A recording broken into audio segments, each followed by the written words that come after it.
everybody? It's Texas Tiger Diggs, of course. And I want to show my roundup for this week. But first thing I want to do is to try to make a point. There's a lot of discussion here about how long you need to detect for it to be an effective session. And it's actually, in my opinion, a bad question to ask. I've said this before, and I guess I'm going to have to say it again. I always illustrate metal detecting, and I usually quote professional poker players. It doesn't make a whole lot of sense till you hear this. Metal detecting is not a game with a terminating end unless you're doing competition out in the field, seated hunt or something, and you're looking for some kind of prize win. Then it terminates with the end of the contest, etc. But day-to-day detecting is not a session-based process. Now you can see that some of these are not very good. This is not a great one. This one is not bad. This one is not. This one is pretty horrible. This one sucks big time. This one is pretty fair. This one is pretty fair, and this one is pretty fair. Now what all of these have in common is these are all 30-minute sessions. So I go out at lunch sometime and I have to go more distance than I used to go. So I got about 30 minutes. I got about 5 or 10 minutes to get where I'm going, 30 minutes to do my hunt, 5 or 10 minutes to get back, and that's my lunch period. And that's how it is. And so that's basically what I'm saying here. If you can get 15 is a little short, maybe 20 or 30 minutes, and you can go out and hunt, as long as you are not deluding yourself with the idea that every hunt has to be major league successful, you can make this a very good and fun hobby, because I've got 1, 2, 3, 4, 5, 6, 7 sessions here.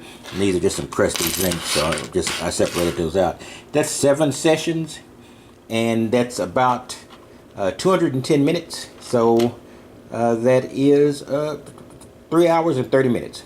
So 3 hours and 30 minutes made up my entire week's detecting. We had to spend one day helping a friend of mine pack her daughter off to go to college. So that is all I'm going to say. So now I'm going to mount this camera so I can relax. I'm going to separate these, and then we'll talk about the week's hunt. All right, here we go. And I've sorted my finds, my junk, and then my objects of interest, and let's take a look at it. So this is about 210 minutes, which is, like I said, is about 3.5 hours. No, I said 2.5 hours before. Hope I didn't. 3.5 hours, and this was the hunt for this week. Quite a bit of it were lunch hunts, and then I also did multiple 30-minute sessions, a couple of 30-minute sessions, or 3 sessions yesterday, and then 1 early today. So everything from this point forward is going to be on next week's roundup. All right, here we go. So, like I said, and I think I want to clarify this again.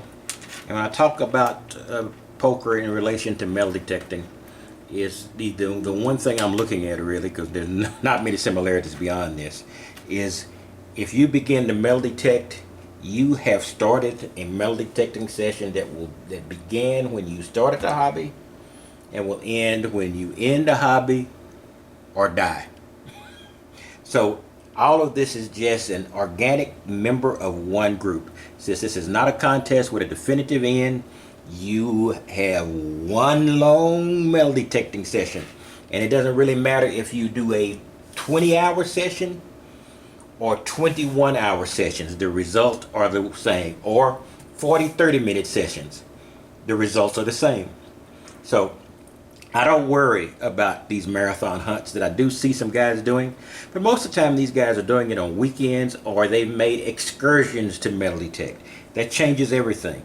But if you are a local detectorist, if you're a park detectorist, or if you have plenty of places to look around where you are, if you're in a rural area, then you're not an excursion detectorist, and you can do 8 hours if you want to, or you can do 8 1 hours. It's all the same.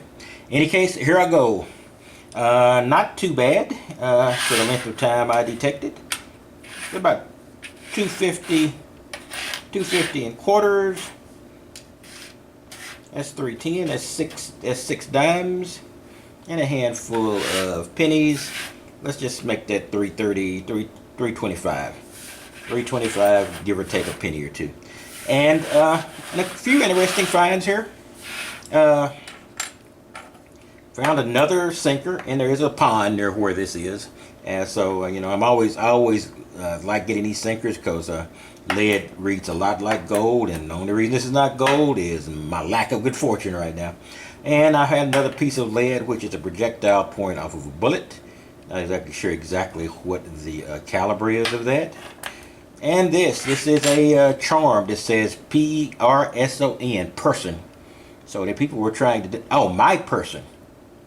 Oh, I heart my person. I love my person. Okay, a little bit impersonal to love your person, but more power to you. And here is a very, very folded token. It took me a while to figure out what this is. I had to dip it in some Tarnex and then wipe it off with some Brasso. But it is, it said whosoever. So immediately I knew it was biblical. And it's actually a Ten Commandment token. So I can't really pry it open without breaking it or hurting myself, because it's not easy to do. That is a Ten Commandments token, and the last one was a Boy Scout token. So I'm in the morality token field now. That's cool. And then a very good looking Boy Scout slide here. Much better looking than the most that I get. This one will shine up real nice. I like these Boy Scout slides.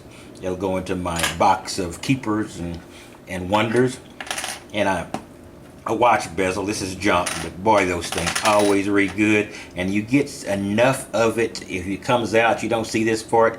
You see this one is painted gold. You see that little rim. And you think, oh boy, this is it. And it's never it. And one more key. Get a key almost every time I go out.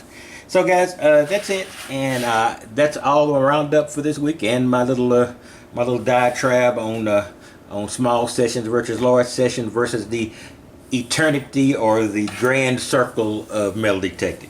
All right, I will talk to you later, and you have a wonderful day, and I will be back out as soon as I can, doing more digging and having more fun.